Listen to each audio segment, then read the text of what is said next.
Let us start with the lesson. Good. Let us start with the lesson. Yesterday we started with the third unit, social development, the concept of social development, and we have certain perspectives or the theories regarding understanding the social development in the society. So yesterday we have just gone through social development concept, understanding the concept of social development, where we have seen that it is something related to development of a man in a society, overall development of the society, and overall development of a person or a man.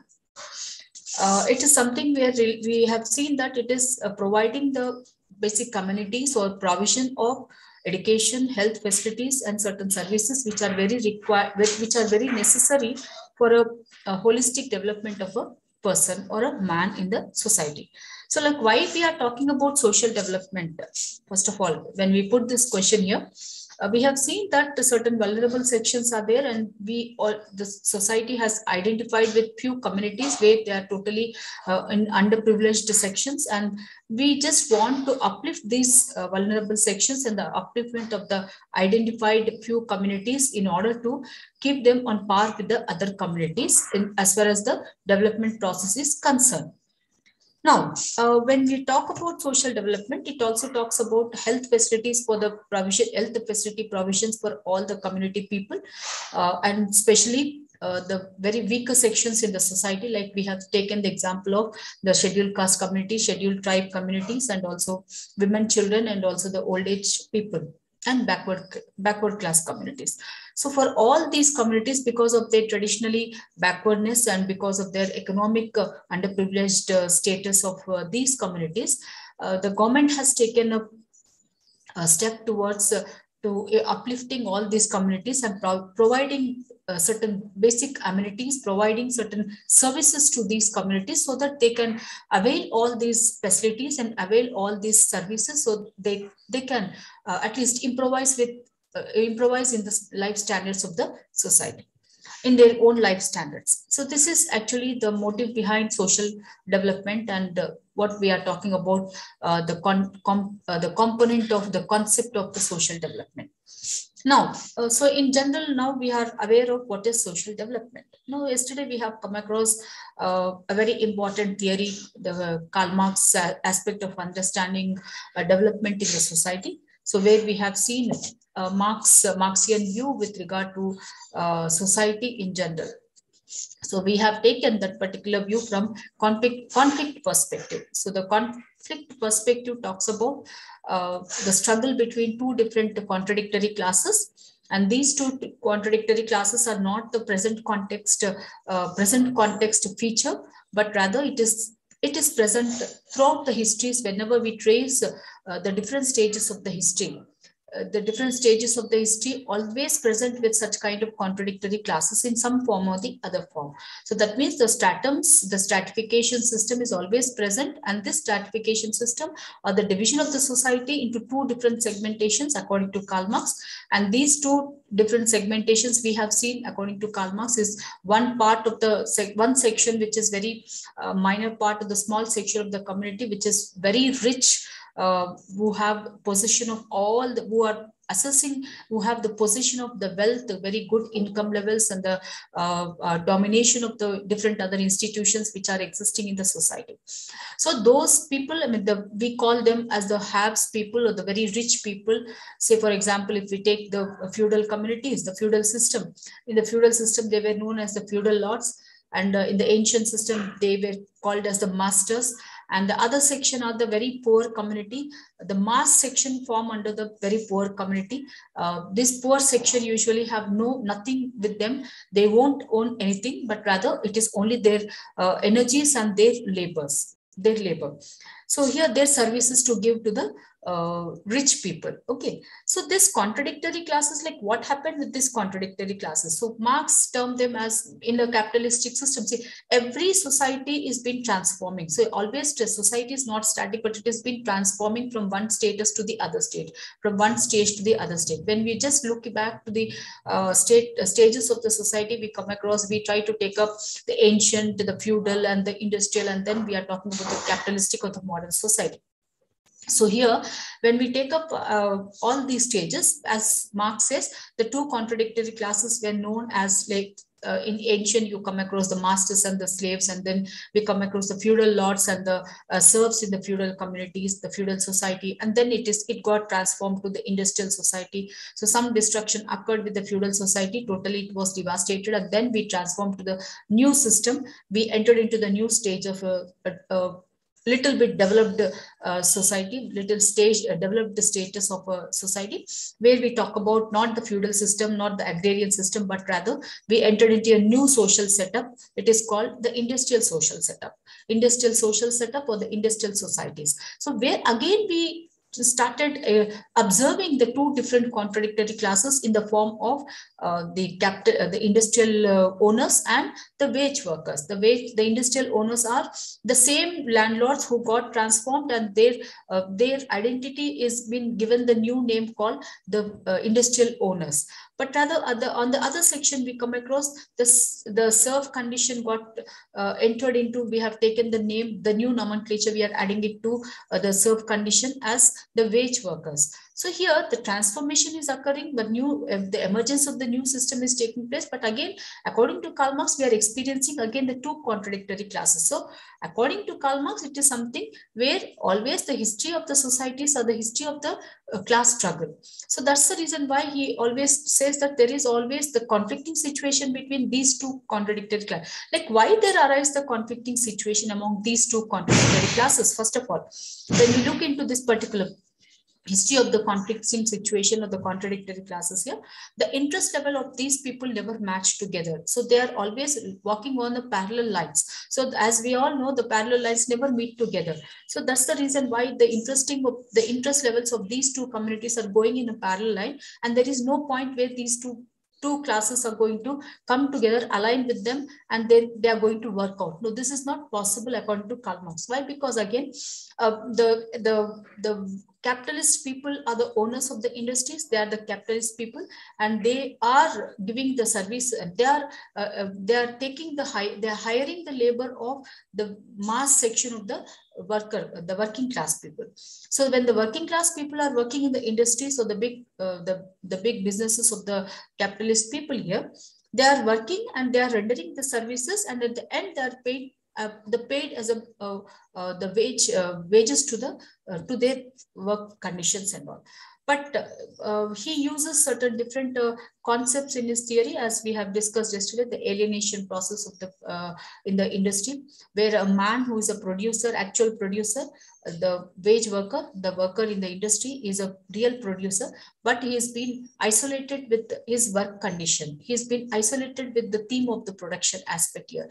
Though he is involved in the production, he is the major important person to bring the production, but still he's been aware of the production aspect. That is nothing but it's not that he is not involved. He is involved deeply in the production aspect, but his decision making aspect, his interest levels are not considered in the industry.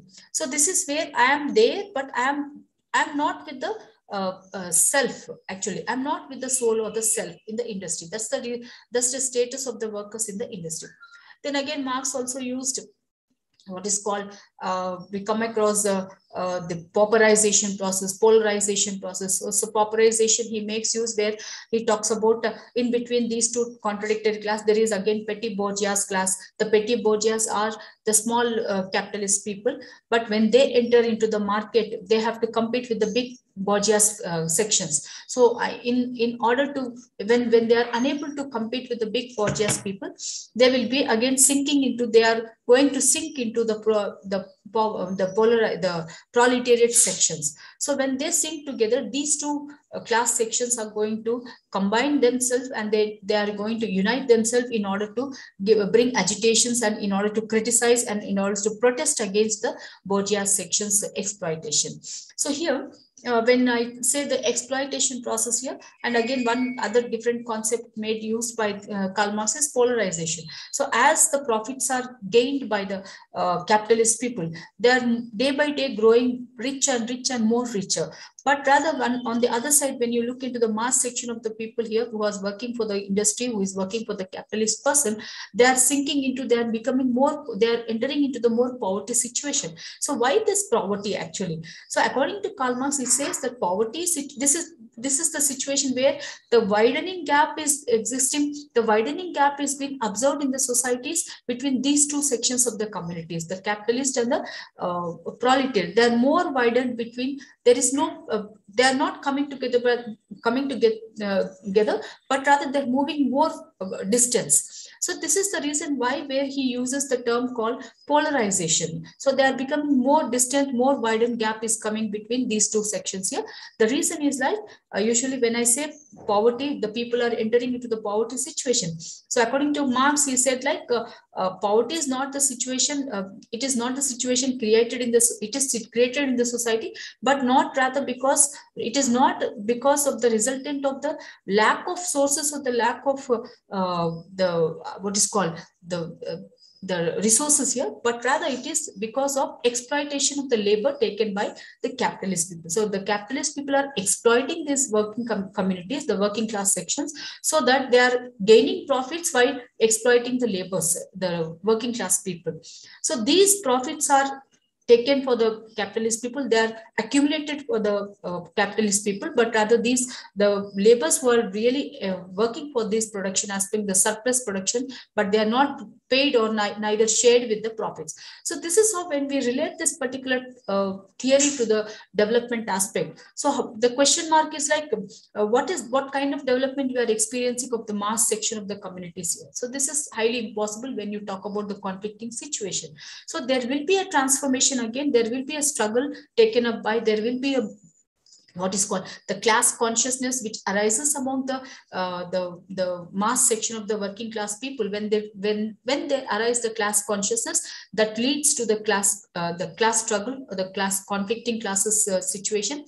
When there arise the class conflict situation, there will be class struggle. So then we are able to experience the class struggle between the bourgeois and the proletariats. They're aware now, they're conscious with regard to their status, with regard to their economic rewards, with regard to their wages paid, with regard to the profits given to them.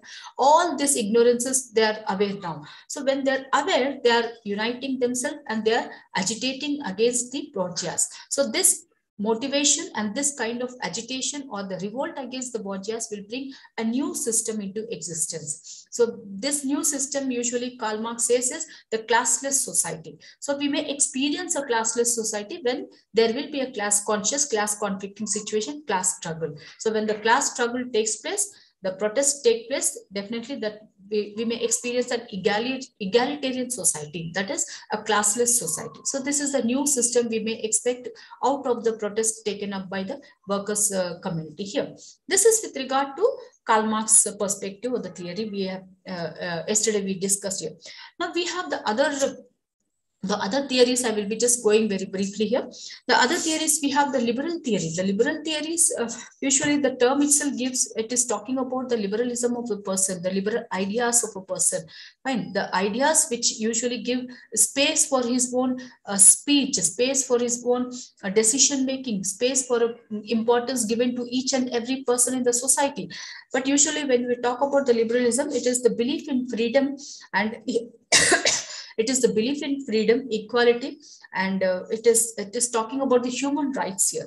Liberalism actually believes in the freedom of a person and equality of a person. So when you talk about equality, that's what Karl Marx also have given in his theory. He advocated that there should be a classless society.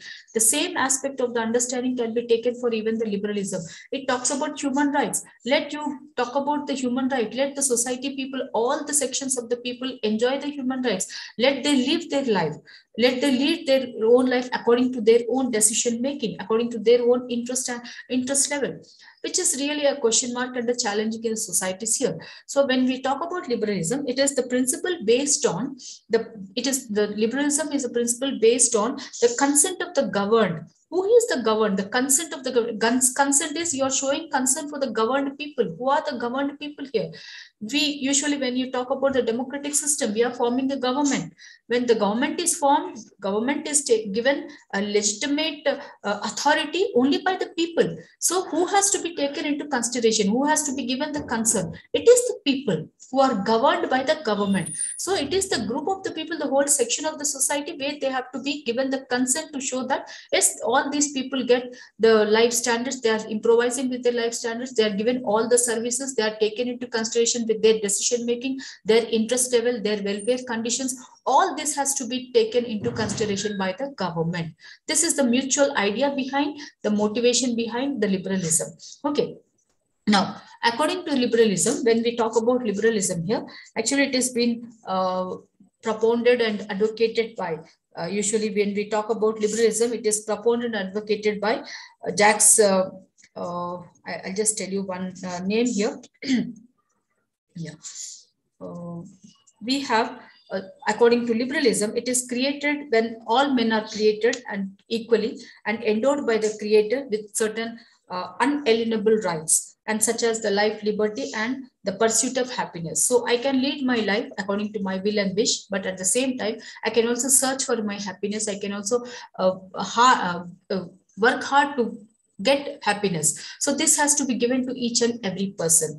And liberty after usually started with the French Revolution. So it got spread after the French Revolution. So when we talk about the new systems into evolution after the French Revolution, democratic principles, the secularism, the socialism, and the different many liberalism, human rights, all these are the new values we added to the societies when we have intaken by the each and every society has intaken all these new values only after the French Revolution, American Revolution, which occurred somewhere in 17th and 18th centuries. Okay. Then here we talk about what is called the liberal government adopted the economic beliefs such as which has been expounded by Adam Smith and others like free markets. Let you open the free markets so that everyone can enter into the free markets and they can at least sell their own products, or they can open up their own businesses or their own establishments in the free markets. So this has to be provided according to Adam Smith. He has advocated with the free markets. Is an economist. Okay.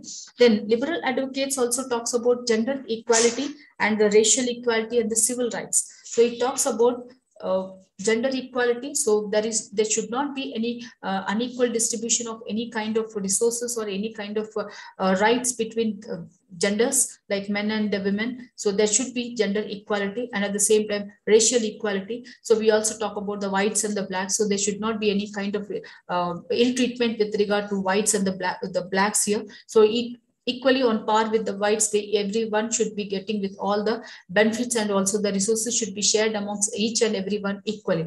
So this liberal theory talks about equal justice and equal rights among all the men in the society, all people in the society. Then we come across, usually we talk about what is called the feminist, the next ideology we come across, the next theory we try to advocate with regard to social development is a feminist aspect of understanding social development, or feminist aspect of understanding development. Here, feminist, when you talk about feminist, the term itself gives importance to the feminine nature here. So why? Because women has been always treated ill-treated in almost all the societies, few societies, usually when you talk about the Indian society. So we know the history of the Indian society where women are not given on par with men the rights in the family. She could not enjoy the education status. She could not enjoy the decision-making power. She could not enjoy coming out in the society, joining the different institutions, taking up the political powers and all. Of course, in few stages, we have enjoyed all this. Women were given all these rights, but in few stages of the society's development, the rights were ignored for the women community. So here, when you talk about the feminist ideology, the feminist theory talks about, it says that it examines, it analyzes the gender inequality and discrimination in the oppression and the patriarchal system. It questions the oppression of the women Fine. It is the operation which has been taking place with the women category in the society, and at the same time, it also examines what is called the gender inequality.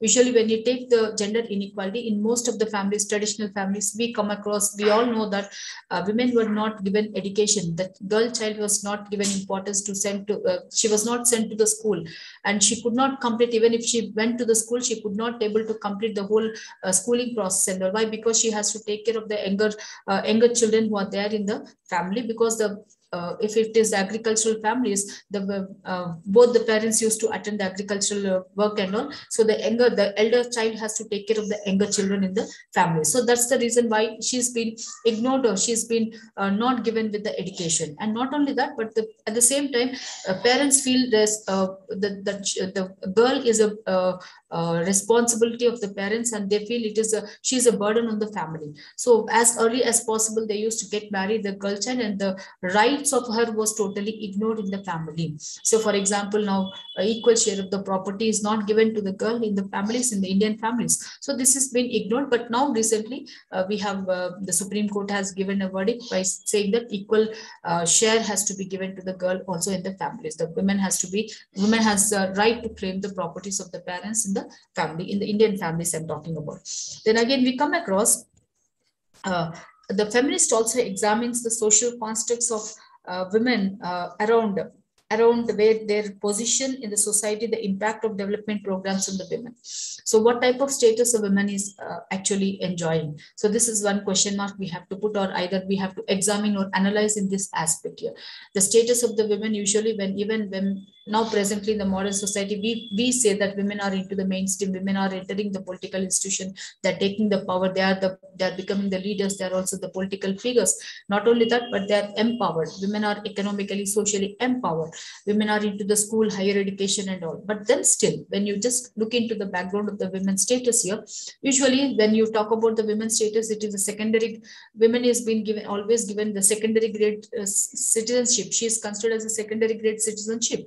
But now, are we really on par with the men? Are we really occupying the same status? This is again a question mark, so which has been examined by the feminist theories and all.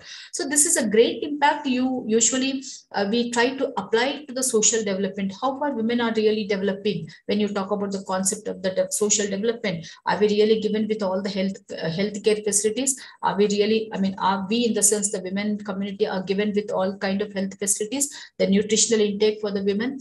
Why? Because women are into the progeny aspect, and she has to be given all the nutritional intake. But usually most of the families ignore with all kind of nutritional intake and healthcare services to the women here. So women herself she's subordinating her interest level, she's subordinating her own taking care of her health system and all. Why? Because she is totally involved in her economic activity and involved in the domestic work and all, and she's neglecting it. We can say not ignored, but she's been neglecting her with all kind of self development of the women here.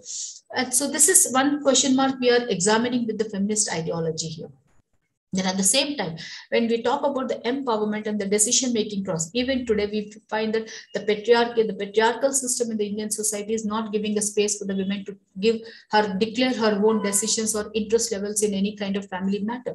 So this is again an examination to be taken into consideration, where we talk about the feminist ideologies or the feminist theories applicable whether to the Indian system or not. Or when you applying the feminist ideology, feminist theory to the social development also, whether this social development index or the social development benefits, or when you talk about social development index, the education level of a woman, healthcare facility for a woman, or approaching to the healthcare facility by the women, or talking about the status of the women, or decision-making process for the women, or entry into or sharing, claiming for the properties of the parents here. This is all to be examined from the feminist ideology. So how far we are able to improvise ourselves, how far the women are really claiming all her interest, claiming her rights for the properties and all. Is she able to take the decision making? I can tell you, like, even women, you find she's the key contributor to the family's economic. She's a key contributor to economic aspect in every family. Most of the families, the woman herself is running the family, but then still she could not able to take the decision. So this is one kind of question mark we have with regard to social development and application of the feminist ideology, the feminist theories to the social development in any society. Then again, we come across, now let us examine the role played by the women and the men here. Okay, so now I just leave it to you all. You just try to analyze the role played by women in the families and in the society, and also role played by men in the family and the society. Then again, we have another theory, the application of the another theory to social development, or understanding social development from other perspectives, like subaltern perspective. So it is understood from the subaltern perspective. We can understand the society's development of the society from the conditions of the subordination of the people belonging to different castes. So we have, if you take the Indian perspective, Indian society, the Indian social system, we have many sections who are subordinated sections here, like the based on the caste criteria, based on the class criteria, based on the what is called the gender aspect. We have women as a subordinated communities in the society, and we have the few caste communities who are subordinated in the society. So how the upliftment of these communities can take place? So when you apply the subordinate perspective to these communities here, let us go with the understanding from a liberal ideology. Let us apply the liberal ideology. Let us take a few different liberal models which really can improvise on par with each and everyone, on par with each and every, despite all the communities, irrespective of all the communities, irrespective of the gender inequality, irrespective of all the different sections which are there in the society. Let us take it from the liberal aspect to liberal development models here, where we can apply those models in order to improvise and bring development to the whole sections of the society here. Then here, when you talk about the subordinate perspective here, it says that as we are ill-treating the subordinate sections in the society. Now, we cannot go with the ill-treatment because we are in a modern globalized process here. So in this globalized process also, when you really think from the subordination and the traditional aspect, ill-treating the degraded communities, or the women section, the vulnerable sections here. So this is usually we can approach, of course, we can take it to, which has been banned in the society, but still we do find certain communities are still practicing such kind of ill treatment of few communities in the society. Then usually the propounder, the advocates of subordinate perspective, we find very famous personality, Dr. Ambedkar, Dr. B.R. Ambedkar, and we have the David Hardiman and Ranjit Guha, very famous sociologists who are into this subordinate perspective, and their writings actually combine the weaker sections ideologies. Their writings combine, they have taken few weaker sections ideologies, weaker sections viewpoints in with regard to the society and the life pattern. Okay. Usually, we try to talk about what is called the other concept in the topic we have. The third concept in the topic we come across. What are the strategies of the social development? In what way we can really move with social development? In what way we can work with the social development? Usually we have few strategies, opportunities for involvement. Now, how can we really bring social development? Now, let the society give you opportunity. Let it throw with the opportunity, so that the involvement of the people can take place only when there are opportunities. But at the same time, it also says that the opportunities are utilized only when the people are given with the skills to master the opportunities. If I am not educated, I don't know how to utilize my opportunity. So let first be me. I take the education. Let me get the letters, and then I can improvise with utilizing the opportunities. So this is like every aspect is being interlinked with each other. So first strategy says that there should be opportunities for involvement. People should be attracted with the opportunities. See, these are the few things for you people. Let you come forward. You just utilize these opportunities. When the government is showing, when the government is bringing all these opportunities, people get attracted. They are motivated to utilize the opportunities. But when they are unlettered, when they are not skilled with utilizing the opportunities, they may not come forward. So they just take themselves backward. So in order to make them involved with the opportunities, utilize the opportunities, let these people are given with the skills, the training for utilizing the opportunities. This is one kind of strategy where you can involve people into developmental perspectives, developmental programs, so that they can benefit out of all these programs and the welfare programs, and they improvise with their in the future endurance. Then we come across recognizing the accomplishments and the efforts. You do give the due recognition for the accomplishments taken up by these vulnerable sections. And then at the same time, it says that bonding to positive influences. And the same time, healthy beliefs, a clear standard of the life standards. Okay. Now, let you educate these sections of the community by bringing a healthy kind of belief systems. So if for example, if I apply myself to the subordinate perspective, I am a subordinated sections in the society. If I feel that no, I cannot utilize all these opportunities. No, I should, my belief says that no, because I am a subordinated, I may not go for education. If I feel that I'm a subordinated, I should not enter into the mainstream because my boss will treat me, my boss will curse me or abuse me. In such kind of unhealthy beliefs in my mind, because I'm born in such a way, sir, that it is totally deep-rooted into my ideologies, deep-rooted into my mind. So I cannot immediately change myself. But then still, a general mass education of the society, a general mass education given by the society, or at least some kind of renovation among all sections of these communities, definitely make them to grow with the healthy beliefs, which really make them to renew them, and it makes them to come into the mainstream of the society, enjoy all the benefits or utilize all the opportunities which are provided for these sections development. Then we have at the same time another concept called the human development. The term itself says human development, that is a person's development, a man development. Okay. How can we understand this man's development, of the human development? Usually it is something relating to the freedom and the opportunities given for a person, and you expand with you enlarge your freedom and the opportunities. You try to take one opportunity today, utilize the second opportunity today, and the next and the next and the next. So day by day, you are benefiting, you are utilizing, you are benefiting, you are improvising yourself. This is human development. I repeat once again.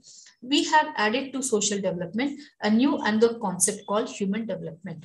Human development is understood from a human development, that is a person's development, a man development. Okay, so it is not just the men development, but it is in general the human development. Okay, so how can we understand human development? What happens when there should be a human development? What should happen when there should be human development?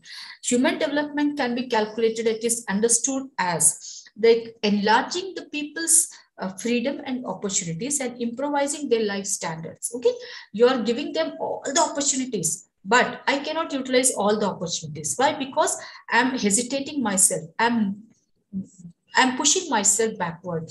Why? Because I have all the traditionality in my mind. Now just now I said, like, let me given all the consciousness, let me grow with my consciousness, let me alert myself, so that I feel that yes, I am a human born in the society. Yes, I also have all the rights equally with all the men who are there in the society, and let me also utilize all the opportunities. So I will be extending myself, I will be enlarging my thinking process, and I will be coming out to utilize all the opportunities. So this is one aspect of understanding human development and enjoying the freedom in the society. Now I have a freedom of movement. I can speak, I can also walk, I can also what is called accumulate the properties. I can also educate myself. All this freedom has to be enlarged by the people. So this is also one human development. Now, they're improvising with the life standards. What do we understand by life standards? First of all, the key for the life standards we can understand is improvising from elevating your status from one position to the other position in the vertical movement. Okay,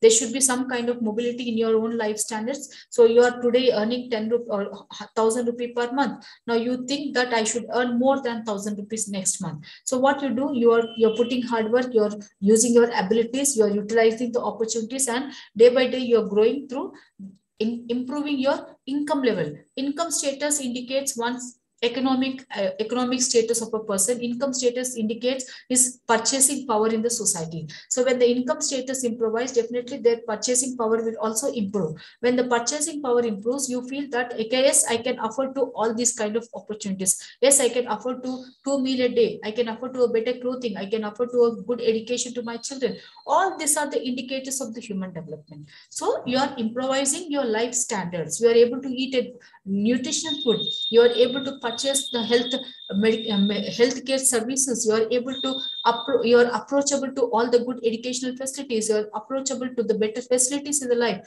All this indicates the human development. Now, here we come across what is called equality, that is equity, the empowerment and sustainable development.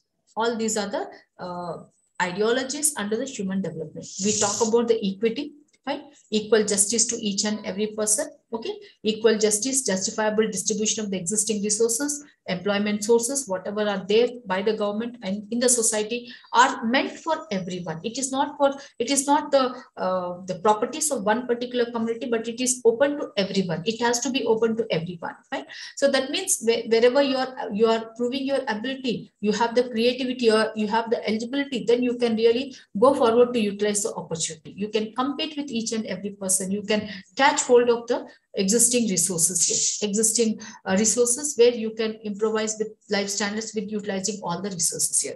Then again, we talk about empowerment. Yes, when you are earning, when you are into the political system, when you are into the economic activities, definitely your empowerment take place. Fine, you will be financially stable enough. So when you are financially stable enough, definitely the healthy ideas will come out of you. Because when a starving person, a poor person who is in poverty, the idea the brain may not function for that person. The ideas may not come out for a person who is starving, who is in starvation. So when a person is given with a food, at least a minimum basic requirement, the basic right of a person, isn't it? So when a person is given with the food, definitely the person works hard. The activation of the person takes place when he intakes the food here. So when he also thinks in a very healthy manner. So this is also one empowerment we are talking about. So let us give for the society, let us give all the men, all people, let enjoy all the freedom, let they enjoy all the resources, be shared with equally, justifiably among all the people.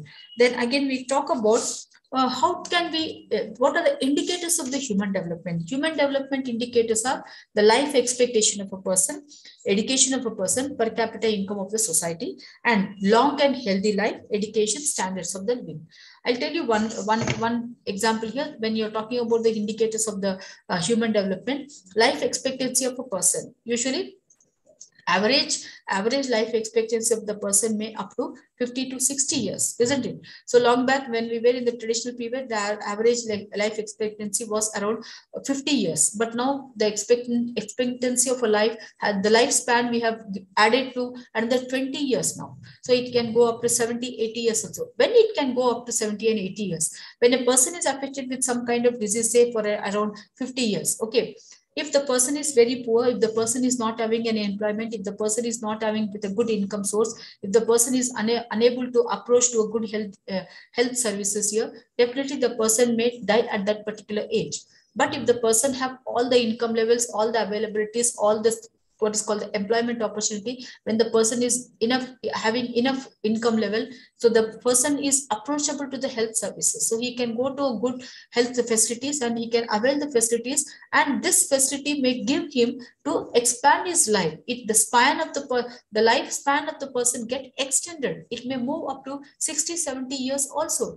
So likewise, we try to take any kind of disease or any kind of health facility for the person. If you just look into the lifespan here, even the nutritional intake of a person also makes the lifespan grow more better. Okay, so likewise, we try to take this lifespan as an indicator of the human development. And again, we come across education.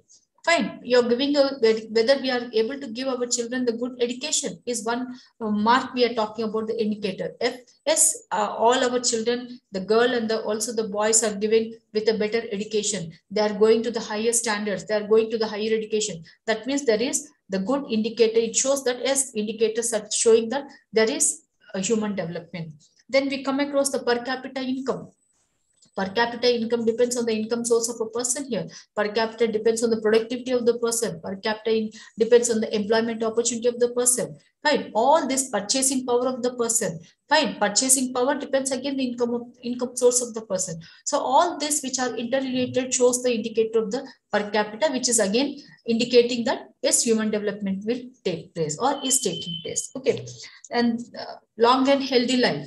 Long and healthy life. Healthy life is only when you are given with all the opportunities, when you are given with all the availabilities, when you are given with all the requirements, all the facilities.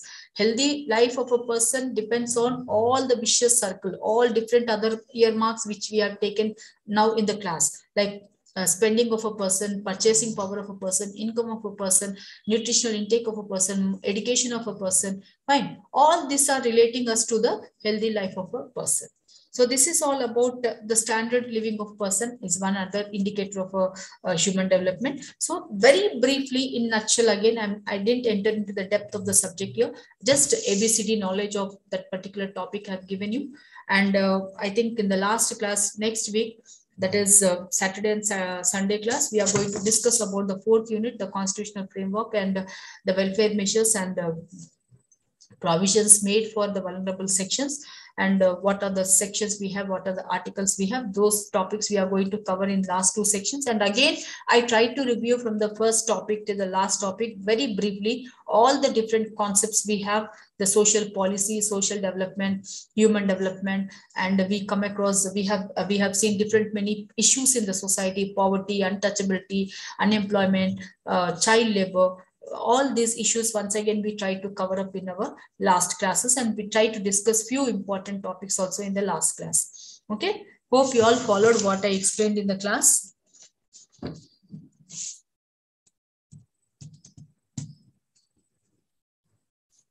Yes.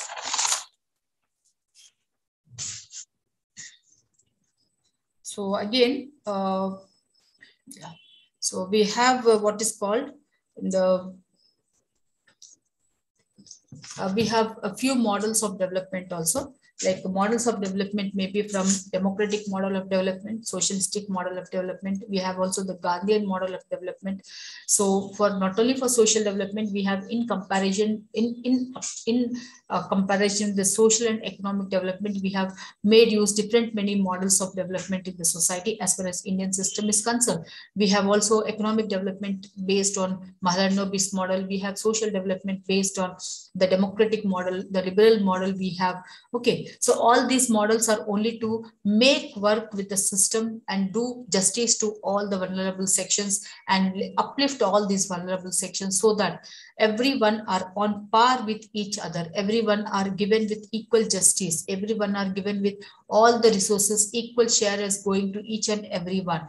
Everyone being the citizens of the society are enjoying the freedom, equality, and social justice equally in the society. As we know, our Indian preamble, we have dictated in the Indian preamble that we are the democratic, secular, socialistic society.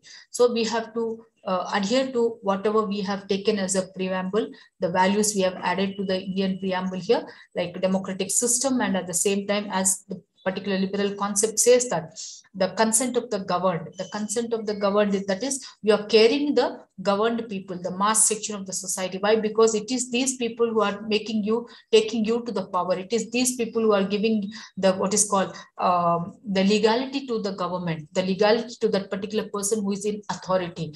Fine. So you have to show, that is, the government has to show concern for the people and take their interest into consideration while making any laws or the acts in the society. So this is usually, and at the same time, policies are made keeping in view the consent of keeping in view the governed people in the society. Policies are made to bring the betterment of the people, to bring a better condition of the life conditions of the people here. So now we are adding it to called we are very new concept added to the human development or the social development. We are also adding the sustainable development. That is something where we are relating it to what we are enjoying, the development projects or the development welfare activities, whatever we are enjoying today. We are enjoying the fruits of the development today, but let these fruits sustain even for the new generation. So this new term is also we are adding up to each and every aspect of the life of a person here. So that means it's not that you are enjoying the fruits of the development today and just this gets destructed today itself, but rather you see that this development fruits also goes forward and it is taken forward for the future generation, so that the future generation also enjoys whatever we have enjoyed today. It's not something where we are talking about the ill treatment of the people or the subordination, but probably we have to understand from all the theoretical perspectives, whatever we have studied, whether it is liberal feminist ideologies or Marxian perspective or whatever theories we have taken into consideration, all these theories will definitely work out in the society. And let us see that there will be a classless society, there will be there will be gender equality in the society, and at the same time there is no unequal distribution or unequal social justice will take place, but rather we may expect a kind of system where egalitarian society will definitely come into existence. So for today, I'll stop here, guys. Tomorrow, that is next week, the last classes, I think Saturday and Sunday, we'll end up with the topics. So probably I'll end up with the topic with the 4th or the 5th unit, whatever topics are left over. The last unit is left over, constitutional safeguards and the acts and the amendments, whatever are there, that we are going to do it. Okay. Thank you all for today. I'll wind up the class for today.